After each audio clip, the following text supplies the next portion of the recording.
Nous sommes un quelconque vendredi soir.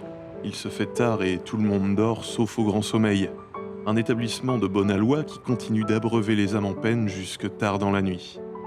Voilà d'ailleurs l'une d'elles qui sort pour entretenir son cancer et rentrer jusque chez lui en titubant.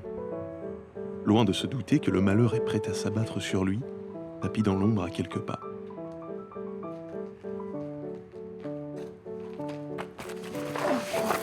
En l'occurrence, le malheur a pris ici la forme d'un couteau de cuisine planté dans l'abdomen d'un trentenaire prénommé David.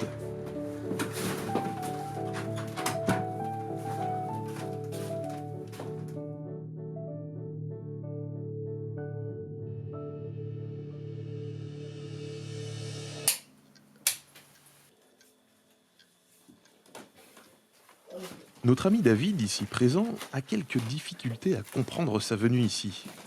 Il tente de se lever, mais visiblement, un simple coup de poignard en bas du ventre suffit à immobiliser son homme.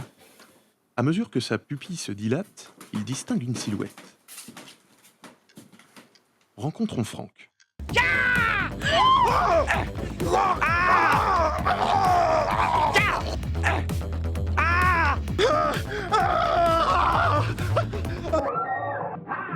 Franck aime le cinéma.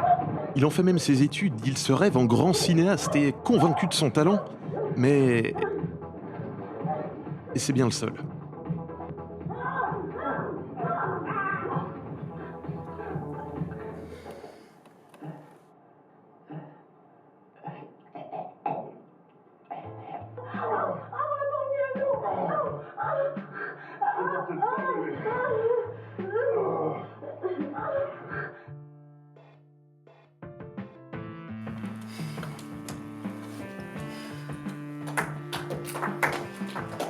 Bon, je vais laisser la parole à monsieur Le Guellec, le directeur de son école. Bon. Monsieur Rennes, par où commencer? On ne peut pas dire que ça manque d'idées. Disons plutôt que... ça manque de montage. Et de cohérence. Et de direction d'acteur. Et de réelles idées de mise en scène. Mais surtout, d'émotion. Je ne suis à aucun moment, et je pense parler pour tous, impliqué dans le parcours de vos personnages. Et ne me lancez pas sur leur intention. Car après tout, qu'est-ce que vous y connaissez en meurtre, Monsieur Rennes, est-ce que vous savez pourquoi vous êtes là? Non? Quand vous le saurez, on en reparlera. Suivant. Je vais faire un nouveau film. Pardon? Franck le prit très mal, et une sévère dépression, suivie d'une importante remise en question, l'amenèrent à une totale reconsidération de son art. Dans l'excitation générale, Franck négligea un tantinet sa copine qui, tiraillée entre d'un côté les 2 années de relation qu'ils avaient bâties ensemble, et de l'autre les conneries répétées de Franck durant ces 2 mêmes années, finit par trancher en faveur des conneries en le larguant sans préavis. Mais ça n'a pas eu vraiment l'air de le toucher tant que ça, car désormais Franck veut aller plus loin que tous ces imposteurs qui se réclament réalisateurs. Il veut filmer la mort.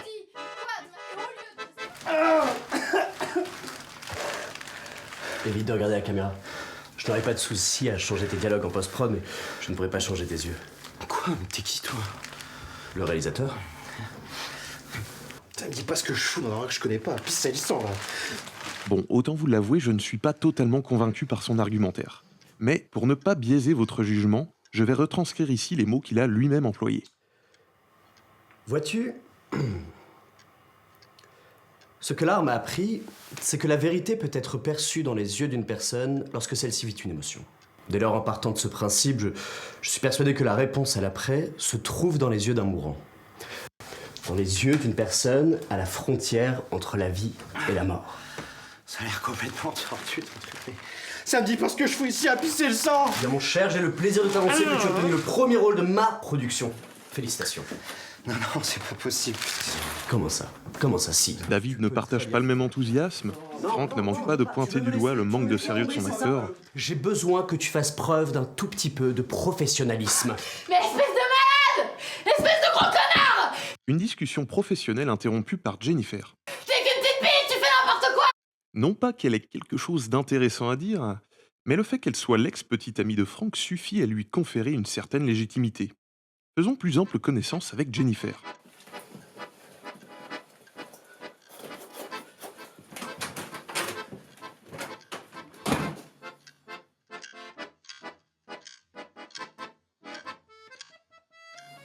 Ce soir donc, tandis que Frank était sorti chercher son acteur, Jennifer s'immisça dans son appartement avec les doubles des clés qui lui restaient, afin d'y récupérer les quelques affaires qu'elle avait laissées chez lui. Jennifer connaît Frank depuis un certain temps, 10 ans pour être exact. Si, d'un point de vue amical, leur relation fut exemplaire, c'est une toute autre histoire lorsqu'elle devint sérieuse, les deux garnements possédant chacun un caractère bien trempé. Et seules 2 années suffirent à abattre cet amoncellement de mensonges et de sentiments forcés. Mais les événements de la soirée ne vont pas améliorer les choses.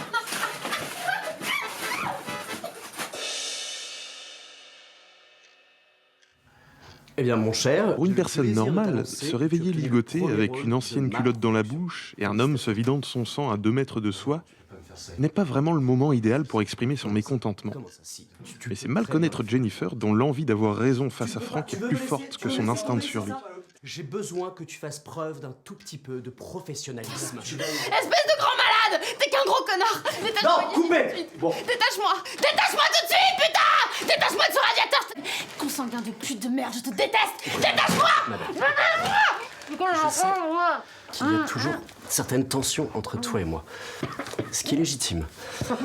Mais je t'ai déjà répété par le passé que je ne pouvais pas t'accorder beaucoup de temps lorsque je suis en tournage. Or là, figure-toi que je tourne mon chef-d'œuvre. Par conséquent, j'aimerais que tu arrêtes avec ce pessimisme mesquin qui vise à saper la confiance de l'acteur en son réalisateur. T'es qu'un enfoiré! Tu t'en sortiras même pas! T'es qu'un gros connard! Monsieur... Monsieur, tenez bon! Monsieur, tenez bon, regardez-moi, regardez-moi. Comment vous vous appelez? Non, coupez, Comment vous coupez, vous coupez, appelez coupez. Bon, écoute, j'ai été trop gentil avec toi. Mais là, tu dépasses clairement les bornes, ok? Je ne vois pas mon film avec des dialogues. Et je ne cherche absolument pas à créer une empathie entre le spectateur et mon personnage principal, d'accord? C'est de l'art, bordel, pas Hollywood! Mais putain, c'est quoi ce bordel ici? Petite note à tous les aspirants au métier du cinéma. Ne faites jamais irruption sur le plateau lors du tournage d'une prise. En plus d'être légèrement déstabilisé par le spectacle qui s'offre à vous, vous risquez de vous attirer les foudres du réalisateur. Putain, c'est quoi ce bordel ici?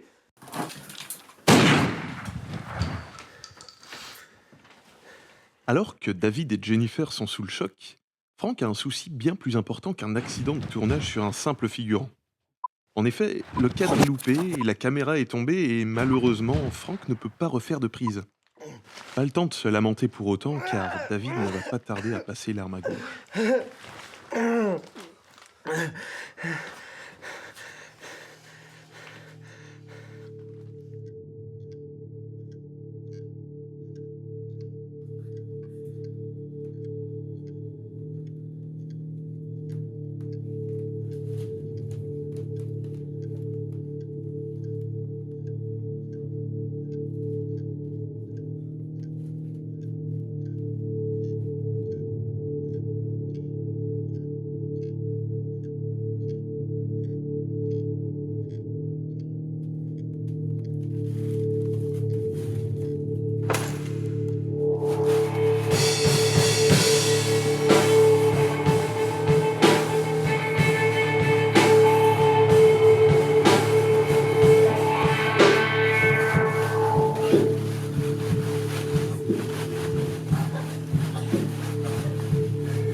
Vous avez aimé?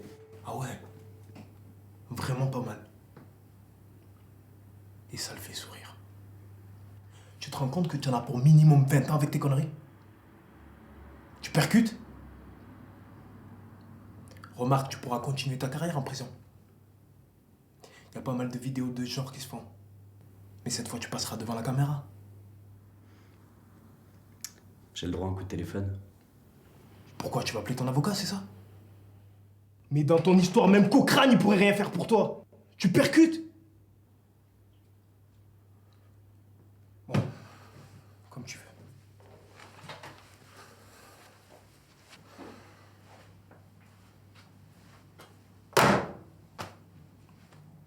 Un coup de fil. Bien que la première projection ne fût pas à la hauteur de ses attentes, Franck conservait une certaine fierté par rapport à son œuvre qu'il juge encore comme la plus aboutie. C'est donc plein d'entrain qu'il s'empressa de l'annoncer à celui sans qui ce projet n'aurait pu voir le jour. Monsieur Le Gallec, Franck Rennes à l'appareil. Excusez-moi de vous déranger un dimanche, mais vous allez être fiers de moi.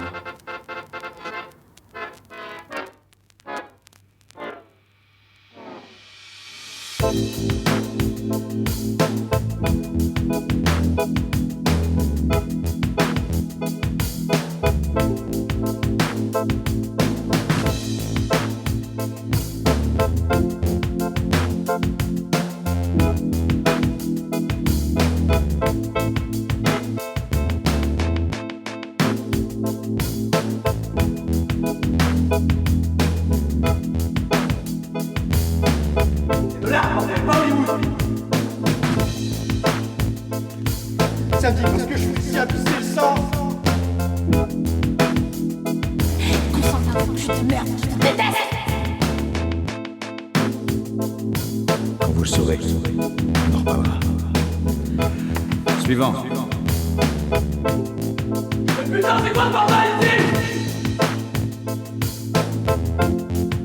Dans ton histoire, même Cochrane, il pourrait rien faire pour toi. Petite note à tous les aspirants au métier du cinéma.